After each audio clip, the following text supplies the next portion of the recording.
The tariff theater and lies of Donald Trump over the weekend and yesterday are astonishing. So he basically crashes the stock market, inflates prices, agrees to the exact same deal with Canada and Mexico that was already in place, and runs around taking a victory lap. It is the most insane display of sheer incompetence and lies. I'm shocked about how bad it is, and I shouldn't be. I'm not shocked at all. All of the concessions that he's claiming that Canada or Mexico made, in fact, have all been in place since before his inauguration. What the big takeaway here is, this is how you handle Trump. He's going to try to bully you. He's all bluster. He's a blowhard. You fight back. You come back punching. You threaten Americans' economic stability. And then you have an American public, even MAGA, who do not want their retirement accounts, inflation, and all of the things. Now, there's a 20% base that are nuts. They're like, no, tariffs are great. It's patriotic to spend more. I mean, these are people that are jellyfish. There's no spine. But we need to all be prepared to be 0% shocked, because I believe the tariff theater was a distraction for the shadow government, the far more nefarious thing that's going on, where we have Elon Musk accessing the United States government's checkbook. It's terrifying. Elon Musk has no business in charge of anything. So I'm going to play a clip from CNN where an analyst explains exactly what Trump did yesterday. Uncertainty in the chaos. First of all, it's Trump is trying to repackage the status quo as a victory. That's what the leaders of these foreign countries are learning. You don't actually have to give Trump anything. You just have to make it seem like you have to let him announce victory on TV. Second of all, it's not actually back to the status quo. It is worse than the status quo. As Richard points out, we have tarnished our relationships with our allies whose help we need to rein in China, which I know you care about.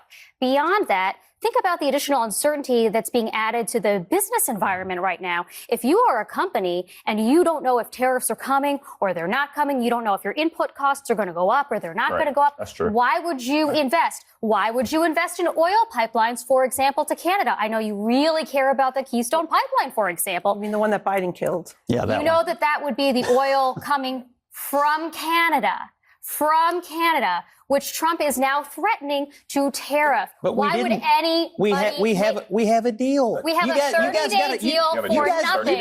You guys right.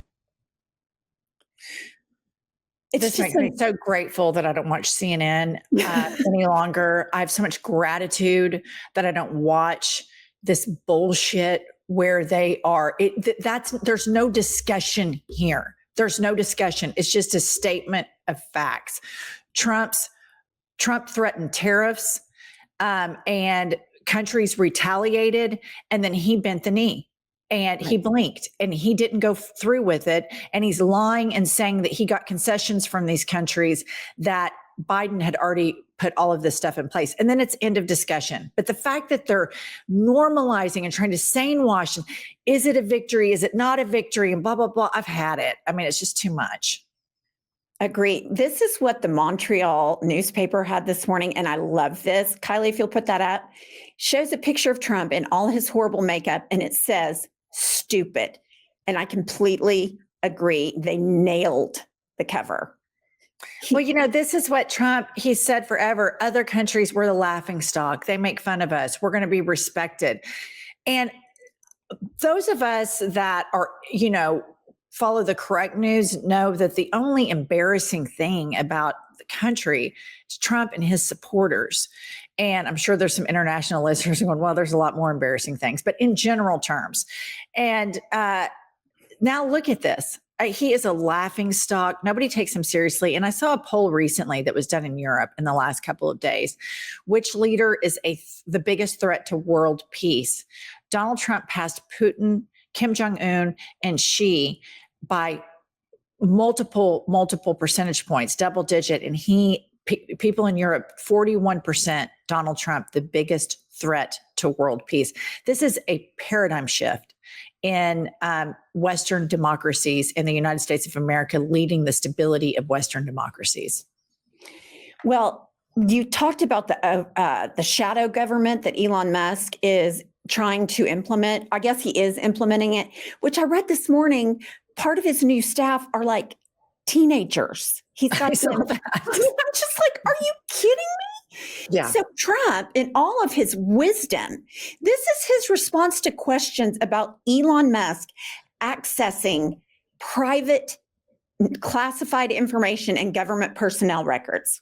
It's important for Elon Musk to have access to the payment systems at Treasury. Well, he's got access only to letting people go that he thinks are no good if we agree with him, and it's only if we agree with him. He's a very talented guy from the standpoint of management and costs, and we put him in charge of seeing what he can do with certain groups and certain numbers. Some of the numbers are horrible, what he's found. $100 million on condoms. To Hamas. Condoms to Hamas. And many other things that are frankly even more ridiculous. And they're finding tremendous waste, really waste more than anything else, I think you could say. Probably fraud and abuse could be added to it. The more standard waste, fraud and abuse. Okay, Kylie, I've had enough. The word salad. Okay, I want several things. Number one, he makes no sense. He uses words on a second grade level. But for him to say that Elon Musk and his high school, college age minions need access to the Department of Treasury and all the government employees' personnel records to figure out who is no good. Elon Musk is going to make that decision. Are you kidding me? And he's so good at running stuff. Twitter is in the shithole because of his outstanding. 70% of its value. 70%.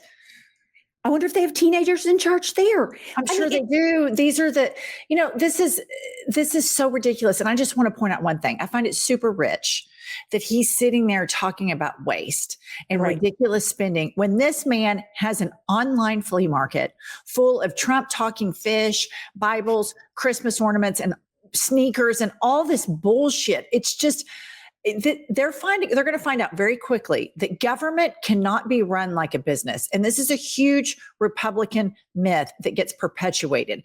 These white Republican businessmen, and we know them, they think, oh, there's so much waste in government. There's so much this. Is there some waste? Yes.